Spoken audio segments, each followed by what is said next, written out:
नमस्कार, मैं राजीव तिवारी स्वागत करता हूं आप सभी का आपके अपने चैनल पे। आज मैं बात करूंगा 2024 के लोकसभा चुनाव को लेके जनता की क्या राय है, जनता इंडिया पे विश्वास करती है या एनडीए पे विश्वास करती है। तो हम सीधे जनता से जुड़ेंगे, जनता से पूछेंगे कि जनता का क्या रुख है, जनता किस तरफ चाहती है कि वो वोट करे और किसको सिंहासन पे बैठाए। तो भाई साहब, सबसे पहले अपना नाम बताइए। नदीम नाम है मेरा। अच्छा नदीम जी, क्या लग रहा है जिस तरह से मोदी जी के 9 साल रहे कामकाज के, तो क्या मोदी जी फिर से वापसी कर रहे हैं तीसरी बार? देखो, चाहे मोदी जी वापसी करें या राहुल करे या कोई सी भी सरकार है, जो जनता के हित में काम करे वो सरकार आनी चाहिए। ना तो हमारे देश में डेवलपमेंट पे बात होती है, ना एजुकेशन पे बात होती है, ना मेडिकल पे बात होती है।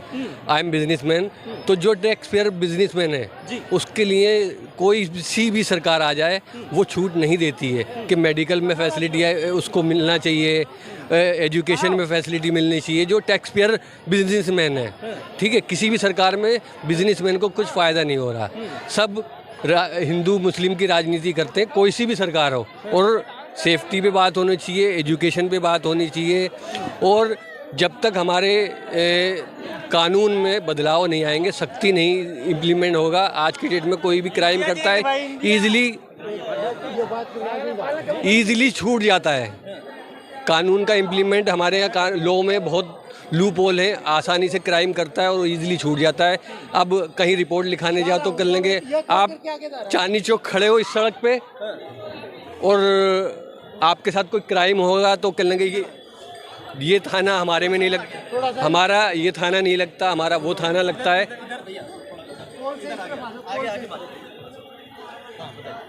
तो कानून में इम्प्लीमेंट होने चाहिए। और जो भी हमारा नेता हो, कोई भी जीते, लेकिन उनके लिए कोई कानून नहीं है।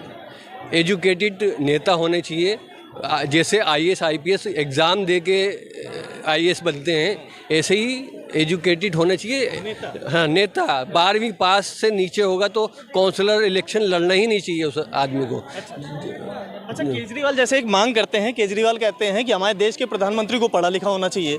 केजरीवाल खुद आईआरएस ऑफिसर रहे हैं, तो वैसे ही वो चाहते हैं कि प्रधानमंत्री भी पढ़ा लिखा होना चाहिए। तो क्या आप भी ऐसा ही सोचते हैं कुछ कि प्रधानमंत्री, मुख्यमंत्री पढ़ा लिखा होना चाहिए? बिल्कुल होना चाहिए। जब एक आईएएस आईपीएस इतनी मेहनत करके बनता है तो हमारे प्राइम मिनिस्टर को भी एजुकेटेड होना ही चाहिए।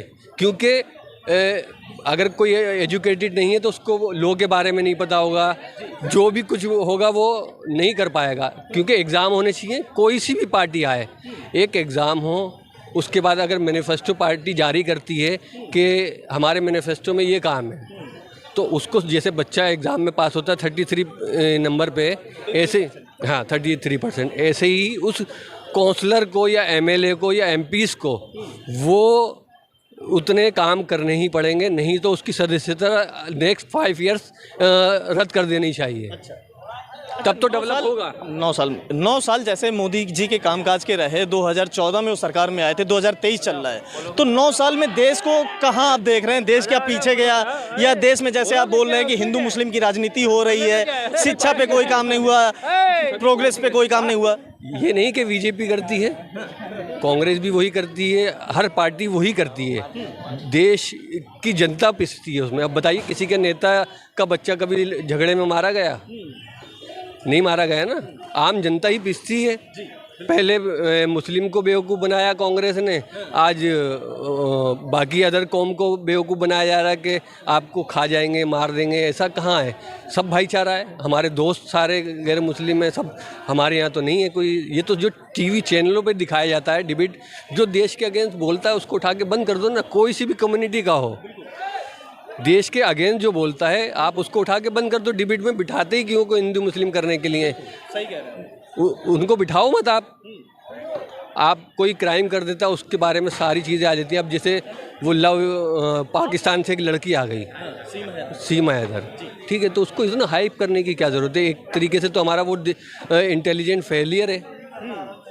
प्रेम सेकेंडरी है, देश पहले है।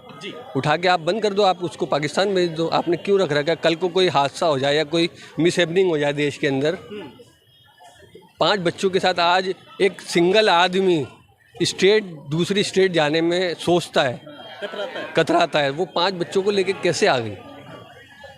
एवरीथिंग कैसे? अब सीधे से हम सवाल पे आते हैं कि जैसे आप ना कांग्रेस को पसंद कर रहे हैं ना मोदी जी की सरकार को पसंद कर रहे हैं, तो 2024 में जो चुनाव होना है, लोकसभा का जो चुनाव होना है, उसमें एक इंडिया नाम का गठबंधन बना है जिसमें 26 पार्टियां हैं। एक एनडीए नाम का गठबंधन है जो बीजेपी का गठबंधन है, उसमें 39 पार्टियां हैं। तो कौन सा गठबंधन सीट ले जाएगा, कौन सा गठबंधन आके बैठेगा सिंहासन पे? तो वो तो डिपेंड करता है जनता के वोट पे। ये इंडिया और भारत हम लोगों के नाम तो दिए हुए, इंडिया और भारत के अलग अलग थोड़ी हो गया है। तो इंग्लिश में लिख दो इंडिया और भारत लिख दो हिंदी में, तो वो तो पब्लिक का दिमाग डाइवर्ट करने के लिए है कि जो इंडिया अलग है, भारत। सरल तरीके से पूछूं कि सीट कौन निकाल रहा है, कौन सत्ता पे आ रहा है?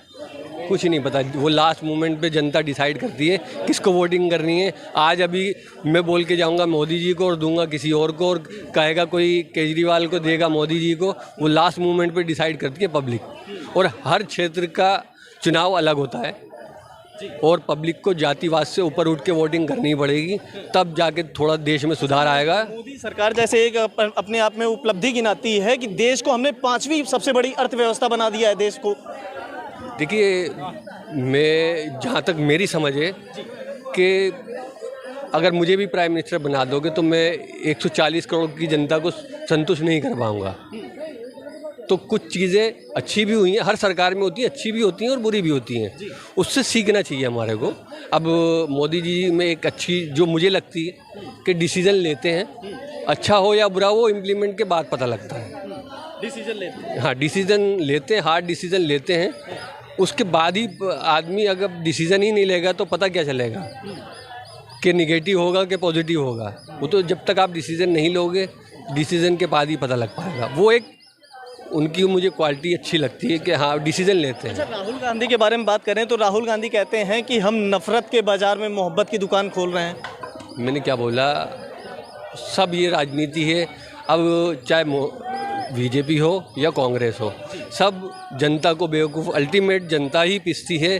किसी पार्टी का कोई नुकसान नहीं होता, किसी का कोई काम नहीं रुकता। चाहे वो बीजेपी की गवर्नमेंट हो तो कांग्रेस का काम नहीं रुकेगा, कांग्रेस का काम होगा तो बीजेपी का काम नहीं रुकेगा। अल्टीमेट जनता पिसती है।